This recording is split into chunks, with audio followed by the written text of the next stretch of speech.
France Info. Bonjour à tous, nous sommes avec Georges-Marc Habib de la librairie L'Atelier à Paris. Georges-Marc, bonjour. Bonjour. Et on va parler d'un premier roman, Les fils conducteurs. C'est le titre de ce roman signé Guillaume Poix, publié chez Vertical. Premier roman qui nous emmène en Afrique, au Ghana. Et Guillaume Poix nous propose de suivre trois enfants, trois glaneurs de déchets industriels dans une immense décharge de produits électroniques. Et oui, c'est-à-dire qu'au Ghana, à Accra, justement, cette décharge récupère tous les produits industriels que les Occidentaux ne veulent plus. Et ce recyclage, en fait, il se fait manuellement. C'est-à-dire que ce sont ces Ghanéens, notamment ces enfants, qui vont passer leur journée au milieu de ces détritus électroniques, au milieu de cette pollution électronique. Qui se déchirent la peau, les vêtements. C'est vraiment... Et puis, il y a des émanations, parce que ils brûlent les plastiques pour récupérer les fils conducteurs, ou bien... Donc, c'est vraiment dans une ambiance comme ça, un peu apocalyptique, qu'on va suivre ces trois enfants, Isaac, Moïse et Jacob, qui vont se rencontrer sur cette bosse parce que, eux aussi, c'est la pauvreté du Ghana, les enfants doivent travailler pour subvenir à leurs besoins. La face sombre de la mondialisation, on va dire. Oui, c'est ça. C'est-à-dire qu'à un moment donné, ces enfants sont amenés et obligés de travailler pour pouvoir subvenir à leurs besoins et à ceux de leurs parents, éventuellement. Mais Georges-Marc, on n'est pas du tout dans une enquête journalistique.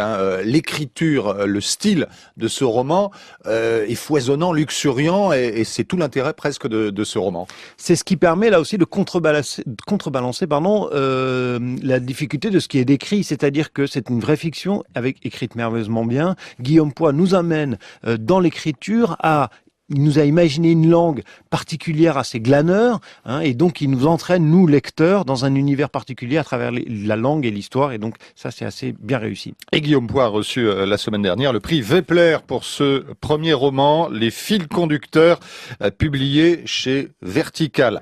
Autre roman, Georges-Marc, il s'appelle Kossi et Fouilly, et il vient de publier son 5e roman, Cantique de l'acacia, publié au Seuil.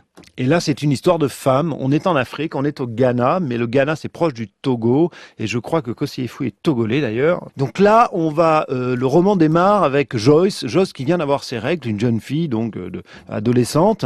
Et comme la tradition l'exige, elle est mise dans les mains de sa grand-mère, parce que quand une jeune femme vient d'avoir ses règles, elle passe dans le statut de femme. Et c'est une femme vieille de la famille ou une amie de la famille qui va, faire l'apprentissage de la féminité à cette jeune femme. Mais ils vont parler de tout, ils vont parler de la vie, du sexe, de l'amour, de tout ça.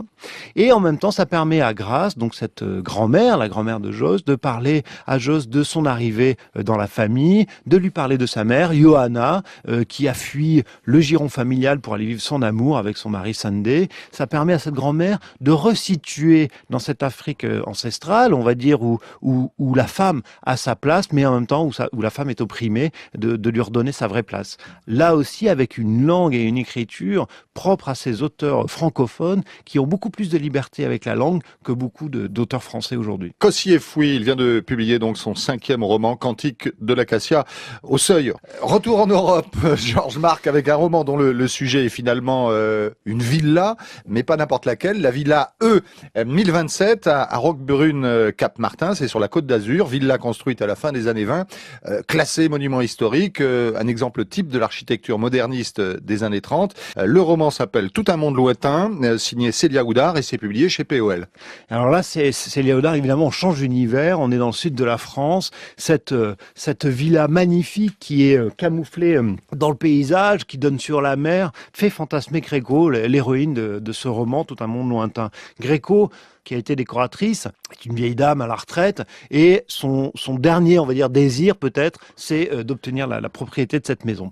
Et donc elle navigue autour depuis des semaines, elle attend une histoire d'héritage qui va se dénouer, tout ça. Et un jour, elle se rend compte que dans cette maison, deux squatteurs y arrivent, deux danseurs, deux jeunes gens magnifiques, épris de liberté. Et ces jeunes gens vont l'embarquer finalement dans cette liberté-là, ils vont permettre à Gréco de sortir de sa solitude pour redécouvrir là aussi le monde vivant qui l'entoure. Donc c'est un hommage hommage à l'architecture des années 20, mais aussi un hommage à une période assez étonnante parce que Gréco a vécu avec ses parents dans des communautés, donc les années 50-60 où les communautés comme ça artistiques pouvaient se déployer, et un hommage là aussi à ce que peut donner la liberté de l'art. Tout un monde lointain de Célia Oudard, publié chez POL. Merci Georges-Marc Habib de la librairie L'Atelier à Paris. C'est l'une des librairies du réseau lalibrairie.com.